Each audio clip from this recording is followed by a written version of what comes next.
উচ্চস্থ দেবগুরু সিংহ রাশির জাতক জাতিকাদের জন্য নিয়ে এসছেন রিল্যাক্স, একটা অস্বস্তির থেকে মুক্তি, মানসিক চাপ থেকে মুক্তি। এটা কেন আমি বলছি, দেখুন আপনাদের ঢাইয়া চলছে অষ্টম ঢাইয়া শনিদেবের, এটা খুব খারাপ রেজাল্ট দেয়। আপনারা এই জিনিসটাকে অনুভব করছেন, এটা আমার বলার কিছু নয়, এটা আপনারা অনুভব করছেন এই সময়। এখন হবে কি, আর যে ভালো রেজাল্ট দেবগুরু বৃহস্পতি উচ্চস্থ দিতে যাচ্ছেন, আর কি সতর্কতাই আপনাদের এই সময় দরকার দেবগুরুর ভালো রেজাল্টটা পাওয়ার জন্য, সেটা নিয়ে পরে আলোচনা করছি। আগে যেটা মেইন প্রবলেম রয়েছে এখন আপনাদের জীবনের সম্মুখে, যেটা একদম সামনে দাঁড়ানো প্রবলেম, সেটা নিয়ে আগে কথা বলে নিই। ঢাইয়া আপনার যেটা চলছে, অষ্টমস্ত ঢাইয়াটা খুব বেশি রকম মানুষকে বিব্রত করে, নানান রকম সমস্যার সম্মুখীন এই সময় হতে হবে। এখন দেবগুরু কর্কট রাশিতে আসার দরুন উচ্চ দৃষ্টি, নবম দৃষ্টি শনিদেবের উপরে পড়বে। শনিদেব মীন রাশিটা গোচর করছে আপনার অষ্টম ভাবেতে। এখন শনিদেবের দৃষ্টিটা অষ্টম ভাবেতে, শনিদেবের ওপরে দেবগুরু নবম দৃষ্টি পড়বে। ন্যাচারালি দেবগুরু বৃহস্পতি যে কোনো গ্রহের ওপরে পড়ে, সেখানে শুভ ফল ক্রিয়েট হয়, অশুভ ফলের পার্সেন্টেজটা কমে যায়, খুব নেগলিজেবল হয়ে যায়। এর মধ্যে শনিদেবের জন্য যেটা আপনাদের সমস্যা আসছিল, সেটা নেগলিজেবল হয়ে যাবে। খুব রিল্যাক্স ফিল করবেন, একটা শান্তি ফিল করবেন। এতদিন ধরে একটা সবসময় মানসিক অশান্তি আমাদের সঙ্গে ছিল, একটা কনফিউজিং স্টেট, প্রত্যেক কাজেতে বিলম্ব, অ্যাক্সিডেন্টাল চান্সেস, কোথাও পয়সা ফেসে যাওয়া, সেটা ফেরত না আসা, শ্বশুরবাড়ির সঙ্গে খুব খারাপ সম্পর্ক, এইসব জিনিসগুলো হচ্ছিল এতদিন। এই জিনিসগুলো থেকে এবার আপনি মুক্ত হবেন। এখন চলুন দেবগুরু আপনার 12th হাউসে এবার ট্রানজিট করতে শুরু করবেন।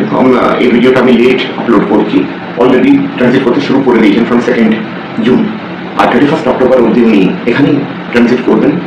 তারপরে আবার সিংহ রাশিতে প্রবেশ করে যাবেন, তারপরে 25 জানুয়ারিতে উনি আবার ফেরত কর্কট রাশিতে আসবেন উচ্চস্থ হয়ে। আর তখনকার কথা তখন দেখা যাবে। এখন যেটা সামনে রয়েছে সেটার কথা বলি। 12th হাউসে দেবগুরুর ট্রানজিটের জন্য প্রথম জিনিসটা এটা হবে যে আপনার যদি বিদেশ যাওয়ার কোনো ইচ্ছে আছে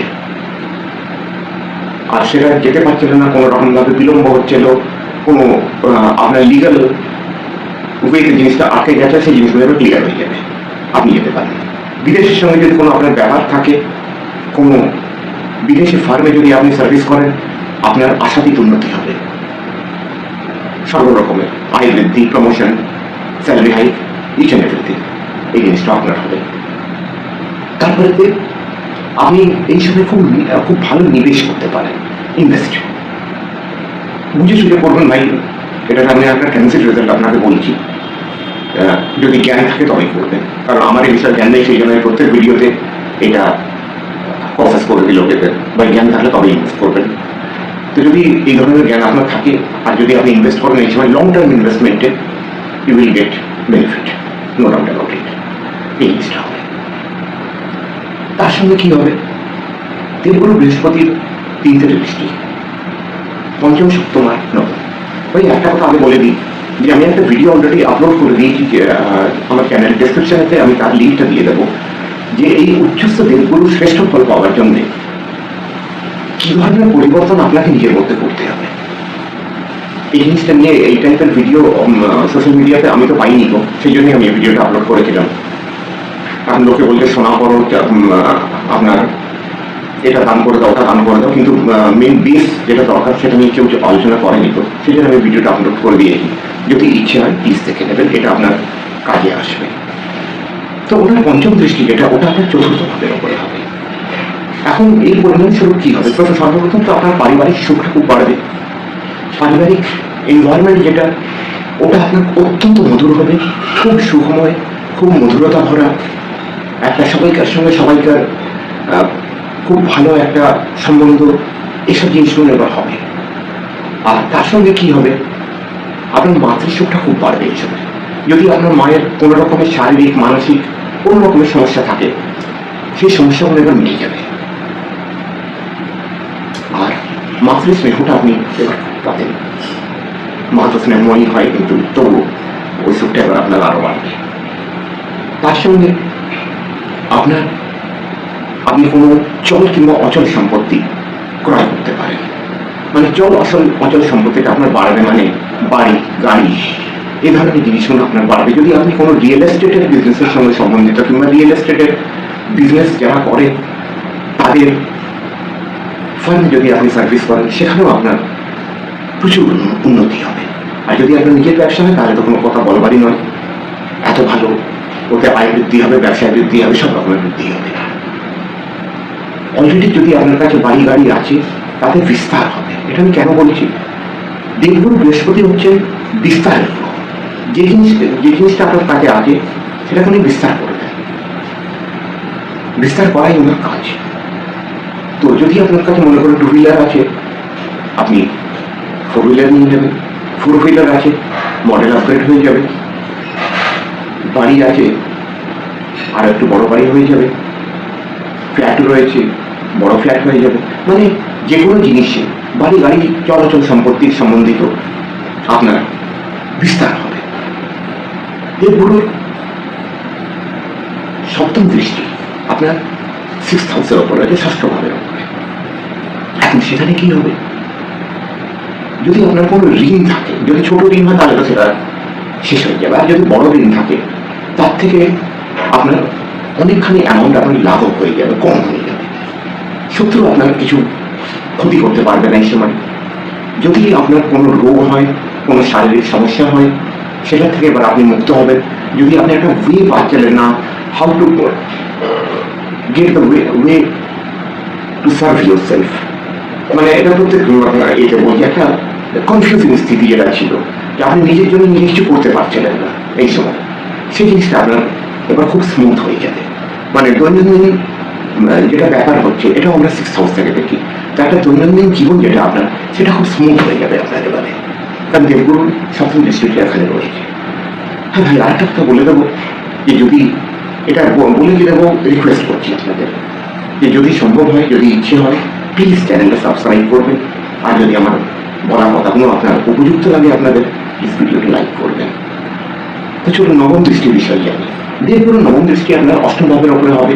এতে ঢাইয়ার থেকে যে আপনি রিল্যাক্স হবেন, একটা রিলিফ পাবেন, সেই জিনিসটা আমি আগে বলে দিচ্ছি, ওটা আর রিপিট করার কোনো সেন্স নেই। তার সঙ্গে হবে কি, 8ম ভাবের দেবগুরু নবম দৃষ্টি থাকার দরুন যদি আপনি কোনো এরকম কাজের ইনভলভ রয়েছেন যেখানে মাটির নিচে থেকে খননের দ্বারা কোনো জিনিসের উৎপাদন হচ্ছে, যেরকম পেট্রোলিয়াম হচ্ছে, তো এটা যদি আপনি নিজের বিজনেস হয় তাহলে ওতে খুব আশাতীত উন্নতি হবে। আর যদি মনে করুন এরকম কোনো ফার্মে আপনি কাজ করছেন, সেখানেও আপনার প্রমোশন, স্যালারি হাইক, এই ধরনের জিনিসগুলো হবে, নিশ্চিত হচ্ছে। তার সঙ্গে সঙ্গে যদি আপনি কোনো রিসার্চ ফিল্ডে আছেন, সেখানে আপনার অত্যন্ত উন্নতি হবে, একটা কোনো বিরাট উপলব্ধি আপনি ওখানে পেতে পারেন যদি আপনি কোনো রিসার্চ ফিল্ডে আছেন। যদি আপনি জ্যোতিষের ক্ষেত্রে আছেন, কিংবা আপনি আধ্যাত্মিক, আমি ধার্মিক বলছি না, আধ্যাত্মিক ফিল্ডে আছেন, সেখানেও আপনার বিরাট উন্নতি হবে। Name, fame, everything you will get, আর্নিংটা আপনার খুব বেড়ে যাবে। দেবগুরু তার সঙ্গে সঙ্গে হচ্ছে কি, যে দেবগুরু বিস্তার দেবেন, প্রত্যেক জায়গায় আপনার বিস্তার হবে। এখন দেবগুরুর শ্রেষ্ঠ ফলটা পাওয়ার জন্য কি করতে হবে, প্রথম জিনিস তো জেনে নিন যে এই সময় জীবনটাকে খুব শুভ রাখবেন। দেবগুরু হচ্ছেন দেবতাদের গুরু, খুব সাত্বিক। এই সময় যত সাত্বিক থাকবেন তত ভালো দেবগুরুর এফেক্টটা পাবেন। যদি সম্ভব হয় কোনো তীর্থযাত্রা করে নেবেন। আর উপায় হিসেবে যদি মনে করেন অ্যাক্সিডেন্টাল চান্সেসটা খুব বেশি আসছে, তো যে আপনার ছোলার ডাল হয় কোনো ভগবান রামের মন্দিরে কিংবা কোনো বিষ্ণু মন্দিরে, ভগবান বিষ্ণুর মন্দিরে 1.25 কিলো যা আপনার ইচ্ছে সেটা দান করে দেবেন। ব্রাহ্মণদের, গুরুজনদের, পিতার সঙ্গে, কোনো সাধুর সঙ্গে ভুলেও মিসবিহেভ করবেন না, এটা আপনাকে খুব বড় সমস্যায় ফেলবে। এদেরকে সম্মান করবেন, যেগুলো যাদের কথা আমি বললাম। চাইতে এইটুকু কোশ্চেন আবার ব্যাক করে আপনি দেখে নেবেন। এদেরকে সম্মান করবেন ভাই, কারণ এই জিনিসটা আমি জীবনে দেখেছি যে এদেরকে অসম্মান কোনো রকম ভাবে যদি কটু কথা বেরিয়ে গেল, বড় খারাপ রেজাল্ট আসে। তো এদেরকে সম্মান করবে। আর তারপরে যে কোনো বৃহস্পতিবার থেকে শুরু করে বিষ্ণু সহস্রনাম যদি পড়তে পারেন ভালো, পাঠ করতে পারেন তো ভালো, না পাঠ করতে পারেন শুনুন, কিংবা রাম রক্ষা স্তোত্র, এটা পাঠ করুন। ছোট স্তোত্র হচ্ছে, বড় নয়। না করতে পারেন শুনুন। হনুমান চালিসা নিত্য পাঠ করুন, শুনবেন না, নিত্য পাঠ করুন। ওই 5-6 মিনিট সময় লাগে ম্যাক্সিমাম, যদি আপনি ধীরে ধীরে পড়েন। পাঠ করুন।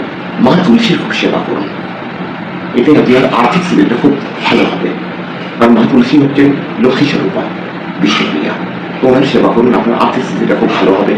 তার সঙ্গে যদি পিওর কেসার স্যাফরন যদি পান, তো স্যাফরনের তিলক লাগান মাথায় প্রত্যেক বৃহস্পতিবার থেকে শুরু করে রোজ। আর যদি না অ্যাভেলেবল হয়, অমনিতে অ্যাভেলেবল হয়ে যায়, পিওর স্যাফরন এমন কোনো দুষ্প্রাপ্য জিনিস নয়। যদি না অ্যাভেলেবল হয়, হলুদ গুঁড়ো তিলক লাগান আপনার মাথাতে রোজ, কোনো বৃহস্পতিবার থেকে শুরু করে। তাহলে এই ট্রানজিটটা আপনার জন্য আরো শুভ ফলদায়ী, আরো ভালো ফলদায়ী হবে। তো ভাই, আজকে এখান অব্দি। আপনার সঙ্গে নেক্সট ভিডিওতে আবার দেখা হবে। নমস্কার।